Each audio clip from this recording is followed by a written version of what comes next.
Hey boys, welcome back to another video discussing the Big Bash 2019-2020 season. In this video, we're going to be talking about my team, the Brisbane Heat. I know people, someone goes and I always get it, if it's rugby league or cricket, people ask like what your team is.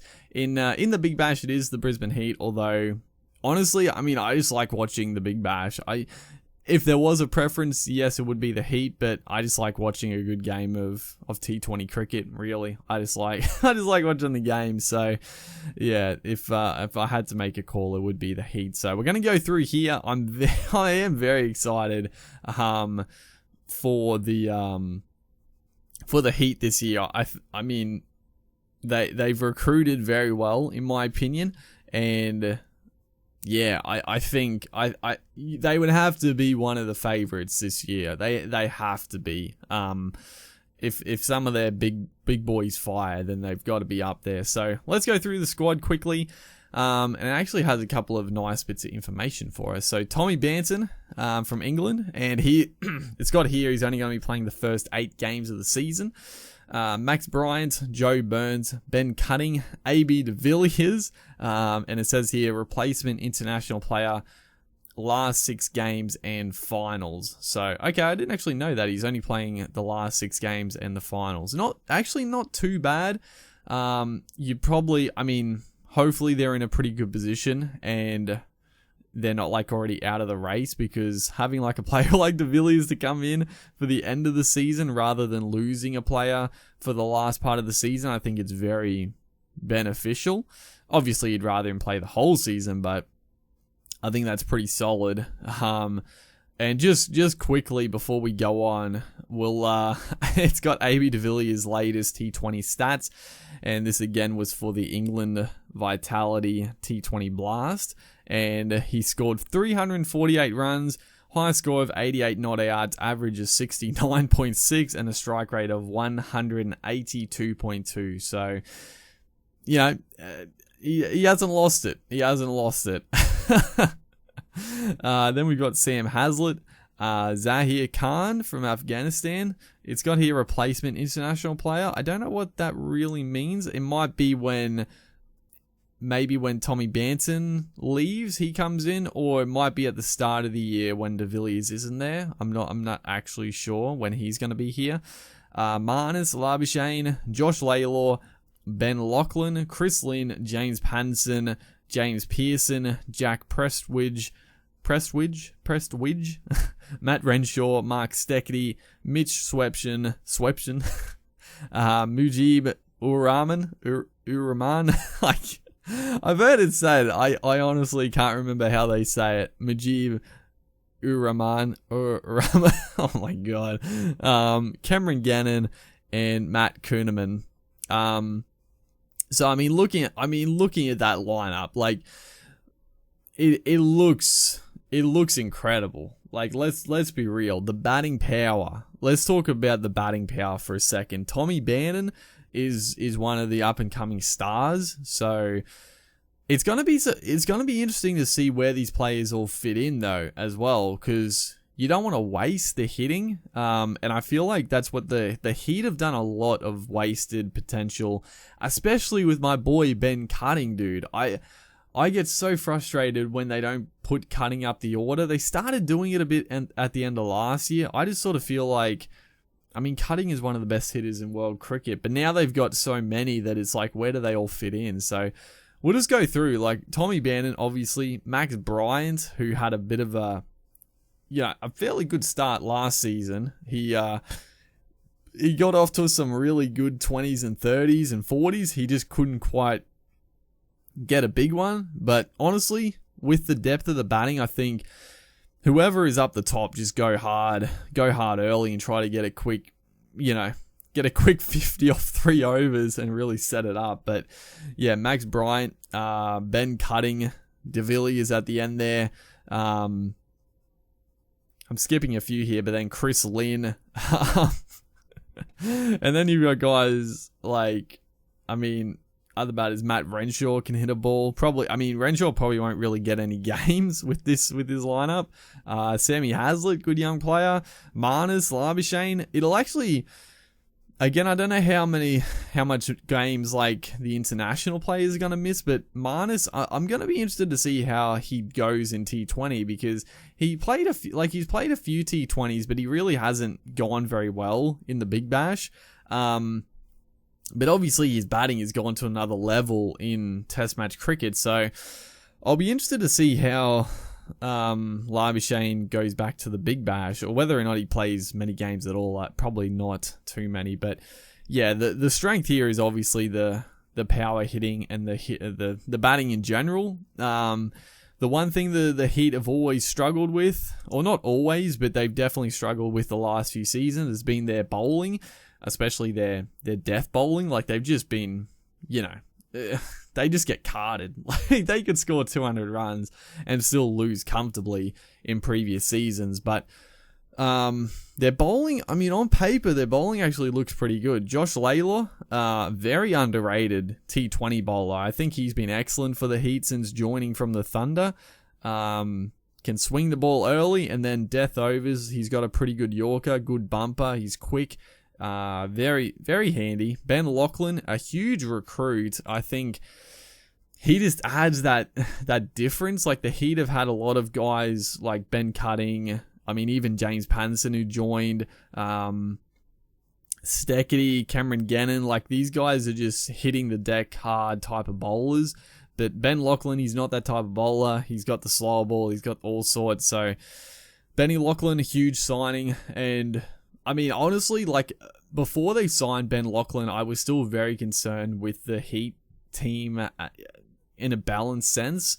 As soon as they signed Ben Lachlan, I was like, that's one of the missing pieces of the puzzle. I mean, is Ben Lachlan one of the best bowlers in the world still? No, I mean, he's definitely not. He's definitely lost a bit of his, a bit of his prowess, I guess you would say. He's still very good, but he's not as good as he used to be. But in terms of like a last minute signing, I think that's a huge plus. Like, I don't think they could have signed anyone better for the situation and how late it was. I think it's just it's a very good choice.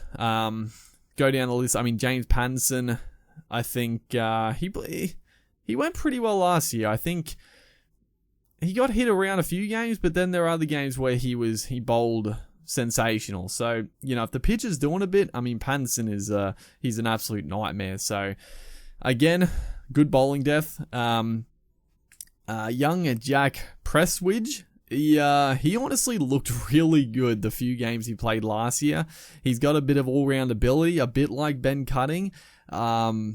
He's got he's a pretty big hitter, and his bowling, he's got a little bit about him. So I think he's pretty solid. Mark Steckity. I mean, Steckity he's decent. Steckity is a guy that if he opens the bowling early, he does pretty well his first couple overs, but he's a guy that can go from like,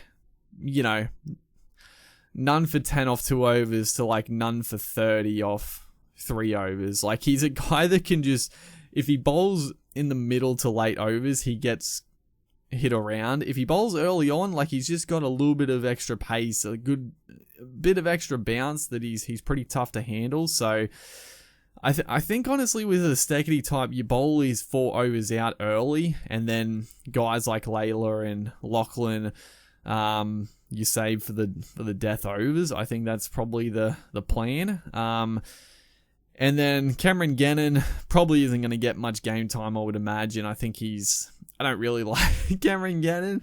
He's got the weirdest action of all time. It's such a strange run up. Like, there's no, obviously this is off topic. It's nothing to do with like how he plays, but I can just picture his run up. Like, he just sort of runs through the crease. Like, there's no jump at all. There's no like load up. It's just like a run straight through the bowling. It's so weird.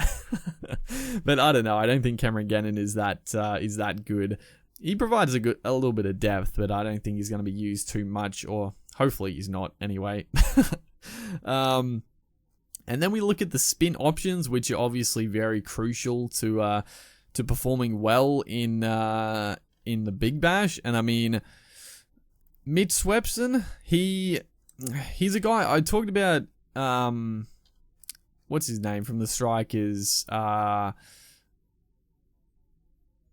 Where is he? Liam O'Connor, the leggy.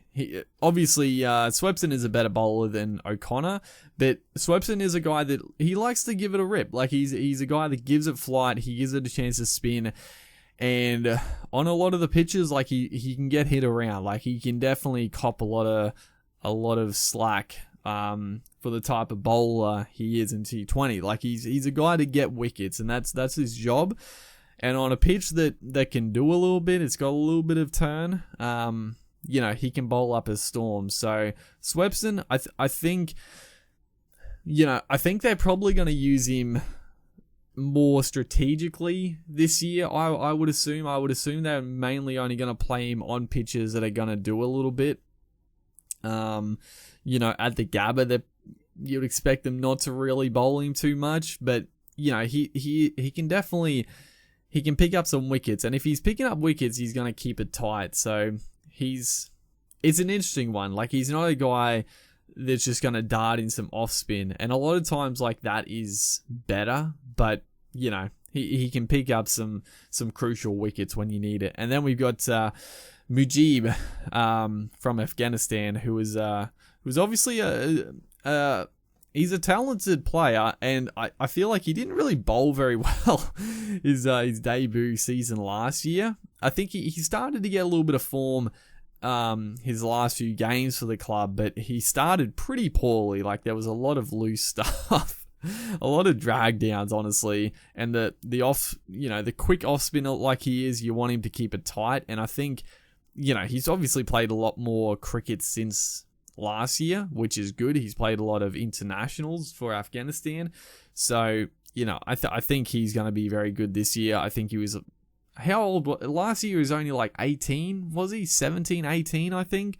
So I mean, he was very young. He obviously would have been nervous. Didn't bowl. I'm talking like he bowled terribly. He didn't bowl that badly. I think his overall stats would have been pretty solid for the tournament, but I think this year he's really going to shine. So, honestly, looking at this squad, like the Heat, they've got to be. I think they're the favourites to take the win this year. I just think they are. If half their batters can fire every game, they're gonna score some big runs. And I mean, that's the thing. Like, in previous years, it's been like McCullum and Lynn.